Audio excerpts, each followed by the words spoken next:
The reason why the title of the video is Shaitan doesn't want you to watch this is because Shaitan doesn't want you to reach your best potential in life. And this is what the video is gonna be about. It is an unspoken truth nobody ever tells you, is that Shaitan is constantly making you fear and doubtful of everything else except Allah. But guess who is to be blamed for the state you are in right now? It's you. Yes, you. Because without realizing it, you are actually permitting Shaitan the power to control your soul. What I meant by this is that whenever you give in to your temptation and desires, you are strengthening his presence in your heart little by little. Ultimately, this will cause you to be distracted from achieving your goals. So to defeat Shaitan, you must understand his game plan so that you become highly aware and receptive to his tactics. And that is the aim of this video. I will share with you 3 of Shaitan's main tactics and how to overcome it. Now, the first tactic of Shaitan is to make you believe you are hopeless and so is everything else around you. Because here's the truth that will shock you. Do you know it's a major sin to despair in the mercy of Allah? Know that this false belief of hopelessness actually comes from Shaitan.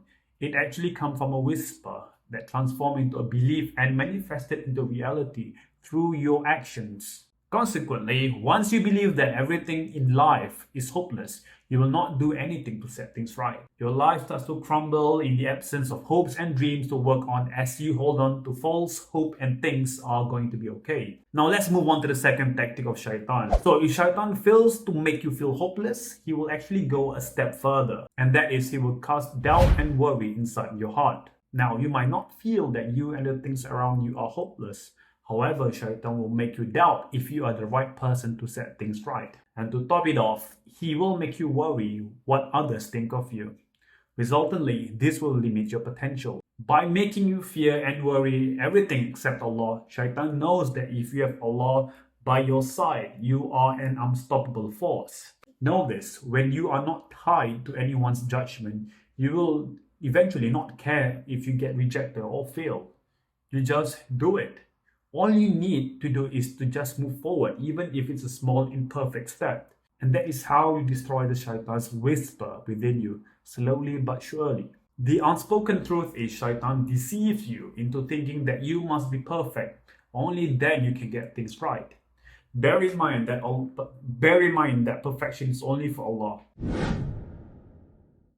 And lastly, the third one is, if the Shaitan can't make you feel hopeless, doubtful and worries in your heart, he will do one final thing, which I think most of us are guilty of.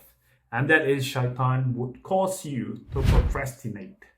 Personally, this kills more dream than anything else. And Shaitan does this by constantly making you believe you still have time. Just like what Allah says in the Quran, by time, verily man is in a state of utter loss, except those who believe and do righteous deeds. And do you know there is something far worse than to just procrastinate?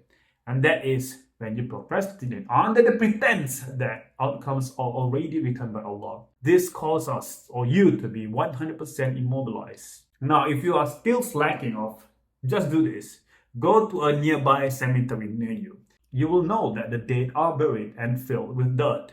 But do you know that most of them are also buried and filled with regret? Yes, the regret of thinking they still had time.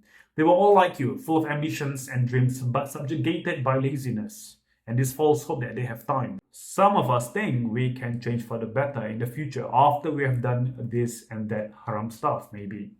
This thought process for me is insulting to Allah, I feel. We are planning to deceive Allah, who is the owner of time, and you think Allah doesn't know about your plan? Do you actually not think that the angel of death is staring at you every single day? So now that you have realized this, there is only one definite way to beat procrastination. And that is to live your life to the fullest by making use of whatever time, capabilities and resources you have now. Start small by doing whatever you can within your means first, despite knowing that the actions themselves seems small and pale. Never stop the ball of effort from rolling.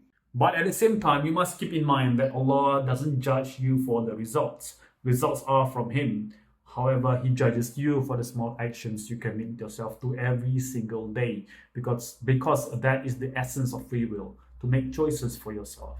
And to end it off, remember, the basis of all change from within starts from making dua to Allah. Make dua to Allah to open your heart to change for the better and do things for His sake. And He will open doors of change and possibilities for you. Okay guys, I have reached the end of the video. I hope you guys practice at least a little bit of what I've shared here. The inconvenient truth is there are things in life you must force yourself to commit even if it's initially uncomfortable. Know this, even the most sinful people out there that you know, as it turns out, had to go through periods of discomfort to be where they are today. They didn't become sinful overnight, but they do it to please the shaitan. But you do good to please Allah. So with all things said, I hope all of you reach the best version of yourself and be rewarded by Allah for your tenacity in this world. Salam to you all. Bye-bye.